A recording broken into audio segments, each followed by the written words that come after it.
بسم اللہ الرحمن الرحیم. پراپر ٹاک کے ساتھ ایک دفعہ پھر آپ کو خوش آمدید. بات چل رہی تھی گوادر کی. اب گوادر کا جو لنک ہے سلطنت آف عمان کے ساتھ وہ کیا ہے؟ بنیادی طور پہ آپ دیکھیں کہ 18ویں صدی کے اندر جب یہاں پر برٹش رول تھا اور برٹش یہاں پر اپنا سارا علاقہ اس کے زیر تسلط تھا، تو گوادر کا علاقہ بہت زیادہ امپورٹنٹ تھا. اس کے ذریعے سے میں نے آپ کو پہلے بتایا کہ ٹریڈ بھی کرتے تھے، وہاں پر ایئرپورٹ بھی تھے.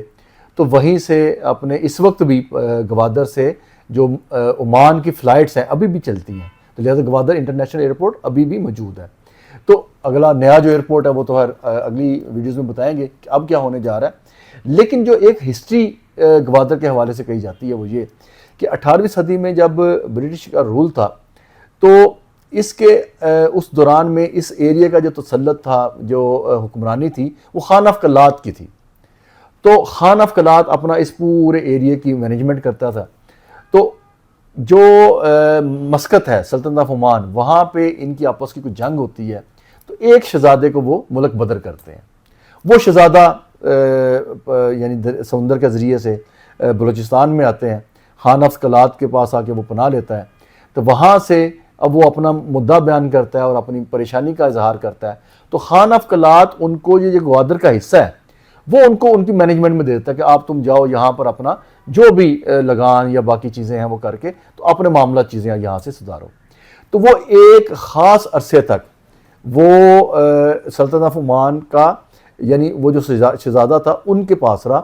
انہوں نے یہاں پر اپنی دوبارہ سے اپنی طاقت کو جمع کرنا شروع کیا، دوبارہ سے اپنی عسکری جو قوت تھی اس کو بڑھایا، اپنے ریسورسز کو بڑھایا، اور الٹیمیٹلی اس نے دوبارہ سے سلطنت آف عمان کے اوپر جیسے بھی لڑائی کر کے جنگ کر کے حملہ کیا اور اس کا تسلط واپس لے لیا.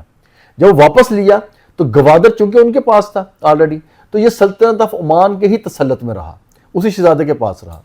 تو کہتے ہیں کہ یہ تقریباً 1958 تک جب پاکستان بن گیا، پاکستان کے بننے کے بعد تک بھی گوادر جو ہے وہ سلطنت آف عمان کا ہی حصہ رہا.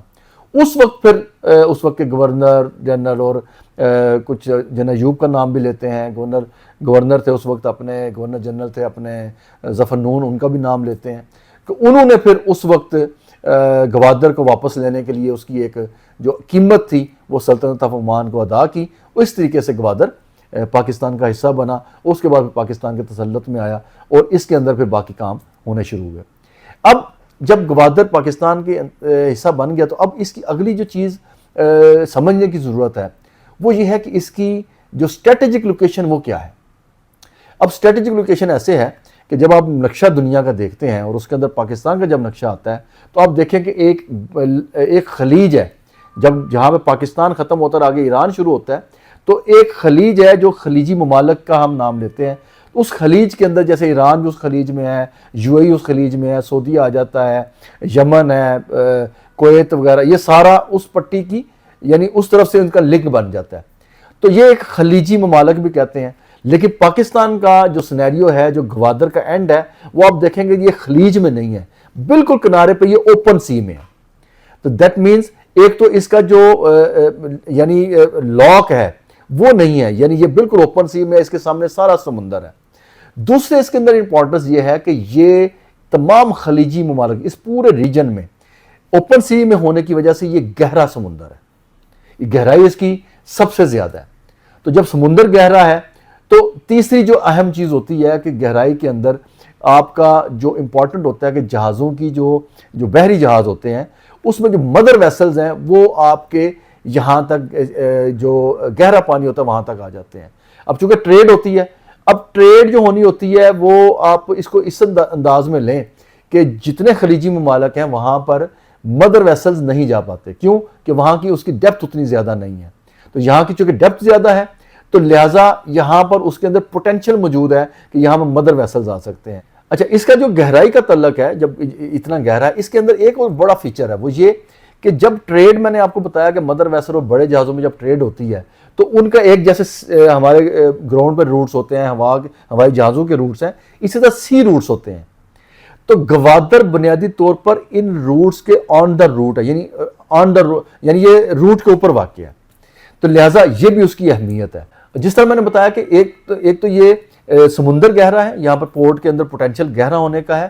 دوسرا ایک بڑا اہم فیچر ہوتا ہے کسی بھی پورٹ کے ہونے کا، وہ یہ ہے کہ وہاں پر جب جہاز اوپن سی میں آتے ہیں تو وہ آ کر لنگر انداز نہیں ہو پاتے، وہاں پر ویوز اتنی بڑی ہوتی ہیں کہ اس کے لیے دنیا میں جہاں پورٹ ہیں وہاں پر آپ دیکھیں گے کہ انہوں نے ایک اس کو کہتے ہیں بریکنگ واٹر، اس کے لیے وال، آرٹیفیشل وال بنانا پڑتی ہے تاکہ وہ جو سمندر کی لہریں ہیں وہ لہریں وہاں پر ٹکرائیں تو آگے جہاز اس کا سموتھلی اس کے اندر لنگر انداز ہو کے اپنا سامان لوڈ اینڈ ان لوڈ کر سکے، ٹھیک ہے۔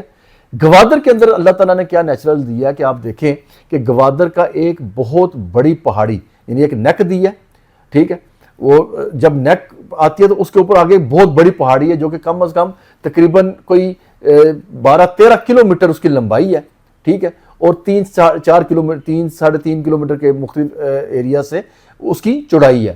تو یہ اتنا بڑا پہاڑ ہے ایکچولی۔